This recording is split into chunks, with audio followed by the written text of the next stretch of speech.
टिक news. Maharashtra की सियासत किस ओर जा रही है? क्या वाकई में राज ठाकरे, जो अभी तक कभी देवेंद्र फडणवीस से मिलते हैं, कभी सीएम एकनाथ शिंदे तो कभी उनके बेटे श्रीकांत से मिलते हैं, वो जा रहे हैं एक बार फिर से अपने भाई उद्धव ठाकरे के रास्ते, उन्हीं का साथ देने के लिए? दरअसल ये सवाल लोगों के जहन में इसलिए उतर आया क्योंकि राज ठाकरे ने वही जुबानी जंग लड़ी है केंद्र सरकार के खिलाफ, केंद्र सरकार के विरोध में, जिस जुबानी जंग की शुरुआत पूर्व अघाड़ी सरकार ने की। एनसीपी प्रमुख शरद पवार के बाद उनकी बेटी सुप्रिया सुले, जो कि भारत जोड़ो यात्रा को लेकर शरद के बीमार होने की वजह से राहुल गांधी से बातचीत करते नजर आए। बीजेपी के विरोध में, केंद्र सरकार के विरोध में सुप्रिया एनसीपी को आगे बढ़ाना चाहती है, और वही उद्धव ठाकरे हैं जो कि पूर्व मुख्यमंत्री होने के नाते इस वक्त महाराष्ट्र में बीएमसी पर अपनी कमान को बनाए रखने के लिए आने वाले चुनावों को मद्देनजर रखते हुए बीजेपी को घेरने के लिए महाराष्ट्र की ही सरकार की नाकामी को सबके बीच लेकर आ रहे हैं। बार बार जनता के जहन में ये सवाल पैदा करने की कोशिश कर रहे हैं कि आखिर क्यों गुजरात को सबसे ज्यादा महत्वता दी जा रही है, क्यों पूरे देश नहीं बिल्कुल सिर्फ गुजरात को प्राथमिकता दी जा रही है।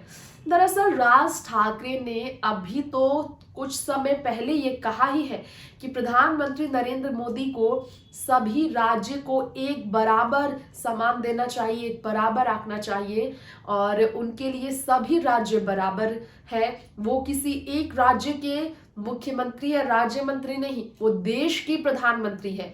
ऐसे में गुजरात आखिर क्यों भेज दिया गया महाराष्ट्र की झोली से? वो बड़े हजारों करोड़ों के प्रोजेक्ट जो युवाओं को रोजगार दे रहे थे, वेदांता और फॉक्सकॉन प्रोजेक्ट्स की हम बात कर रहे हैं, जो गुजरात की झोली में गया गुजरात चुनाव से ठीक पहले। तो यहाँ पर मोदी सरकार की तरफ से सफाइयां नहीं आई, देवेंद्र फडणवीस और एकनाथ शिंदे की तरफ से जरूर सफाई आई कि पीएम मोदी से बातचीत हुई और बड़े प्रोजेक्ट्स वो महाराष्ट्र को देंगे, इस तरह की बात की गई। लेकिन यहाँ राज ठाकरे ने सवाल खड़ा किया, क्या राजनीति का स्तर इतना नीचे गिर गया है? सिर्फ राजनीति के लिए, राजनीतिक फायदे के लिए युवाओं के नुकसान, एक बड़े राज्य के नुकसान को झेलने के लिए सरकार तैयार है?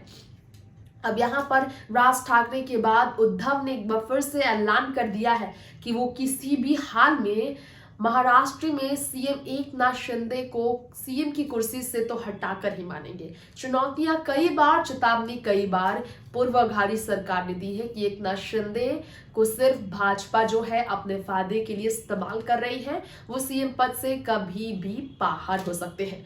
और राज जो है सुप्रिया सुले के साथ मिलकर अलग अलग दिशा में बीजेपी को, महाराष्ट्र की सरकार को कमजोर करने की स्थिति को बरकरार रखते नजर आ रहे हैं।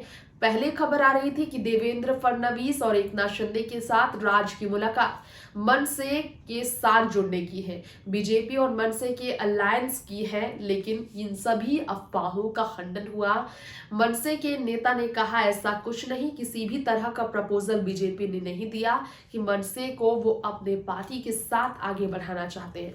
जिसके ठीक बाद राज ठाकरे ने काफी इंतजार करने के बाद ये जो है केंद्र सरकार के खिलाफ में मोर्चा खोला है।